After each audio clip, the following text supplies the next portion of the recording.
Hey guys, how you doing today? In this video I'm going to be talking to you about a topic that has been on my mind a lot lately. I've been discussing it with friends, and the topic for today is going to be predestination.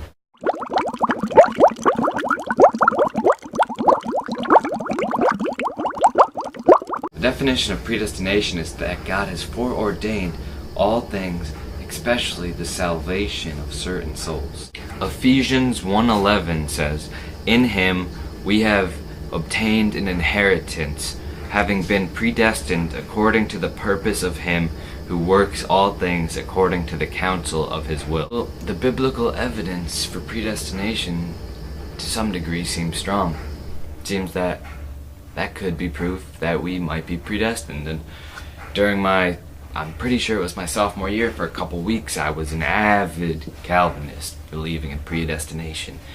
And I'm going to tell you a little bit about what I was thinking during that time period, what was going through my mind, and then I'll tell you why I came to the conclusion that we are all given free will, and our choices are really what enables us to have a fun life where we can grow and we can truly become who we are. I love talking to God, and one of the things that just stuck out to me from the Bible and from Scripture is that God is all-knowing.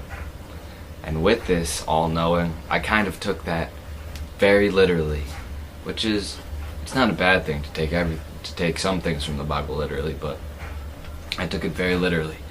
And if God is all-knowing, He knows exactly what our next move will be. He knows what we're going to do God knows what we're going to do in our future, and He knows how each individual thing will affect us. Say if we get punched in the stomach, He'll know how that'll affect us. It'll affect our psychology. I used to think all the time that, man, God, He knows exactly what we're going to do, how that will affect me, and what I will react next, and each individual thing, how this globe in the background is like right over my shoulder, and how that might affect me in the video, and might cause shadows, and this all-knowing God, like, man, it really got to me. And I was thinking, man, like, are we really free? I know I can go like that, or go like this, or do something, but are we really free? Or did God know I was gonna do that right before I just did it? And that's something that kind of scared me. It made me think, man, like, God, He knows everything about me. Like, is that a good thing or a bad thing? And a couple years ago, I began to believe in predestination for some reason. And back in the old days, the Puritans and John Calvin created Calvinism, and he was an avid believer of predestination. It's like, what if my future already happened, but I'm just living in this moment, waiting for that future to occur? And then when I began to dig deeper into predestination, it made me think about time. Because there's a past, there's a present, there's a future.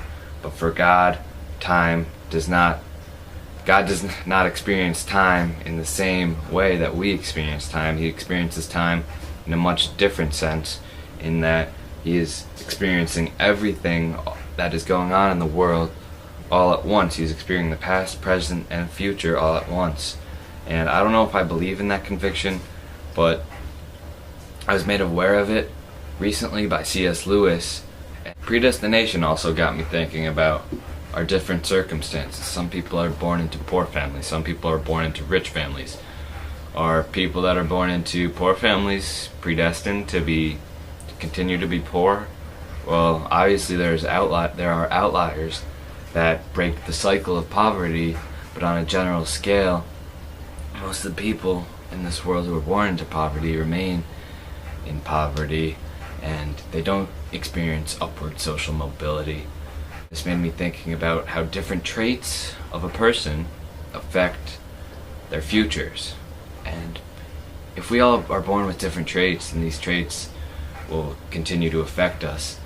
And if God knows about all these traits, He knows exactly what one thing will do to affect us. And that made me think, oh, predestination has got to be spot on fact.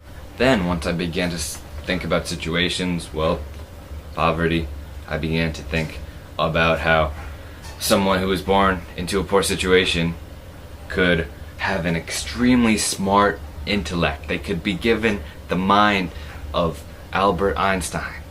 And I bet this has been the case over history. There have been certain poor people who have been given extremely gifted and talented intellects and brains and minds, but they haven't been able to use them because they have been forced to, say, do menial low-wage labor in fields for hours on end, never doing anything to stimulate their intellectual talent.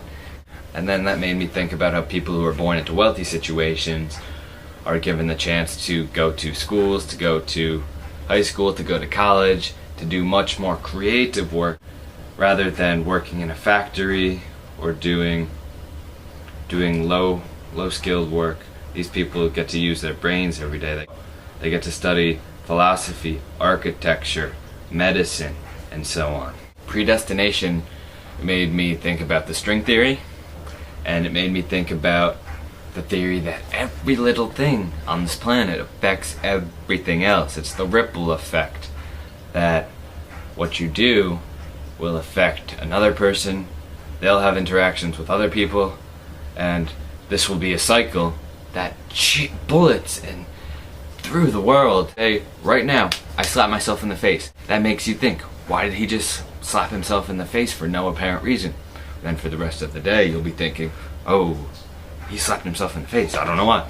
And then that'll mess with your mind, and then you might do some actions differently, which will affect other people, which will cause this cyclical reaction.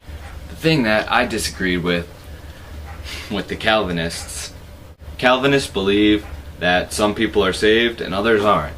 And this really got to me because, why would God just choose to save some people and not others? And it's really sad that thinking about how some people won't be saved and some people will be saved. If you believe in predestination, it's kind of hard to believe that certain people will be saved and certain people won't be saved on the notion that God chose that before we were even born.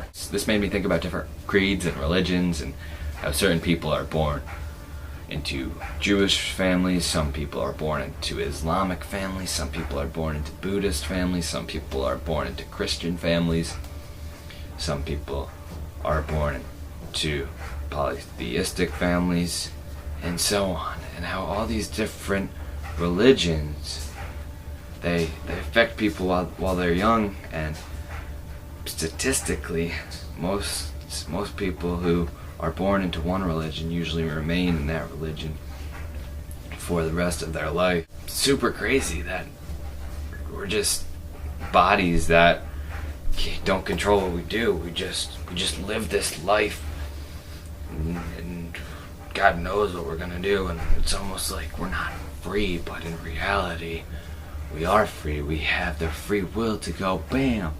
We have the free will to do what we want. And it kind of made me think that life is pointless if we're predestined. And life with free will is so much more creative, freeing, powerful, because we get to choose. We get the power to choose the actions we want to do.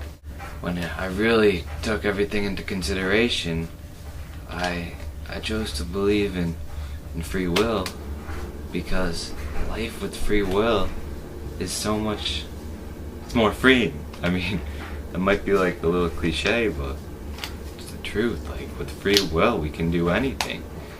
We're not in bondage, we're set free.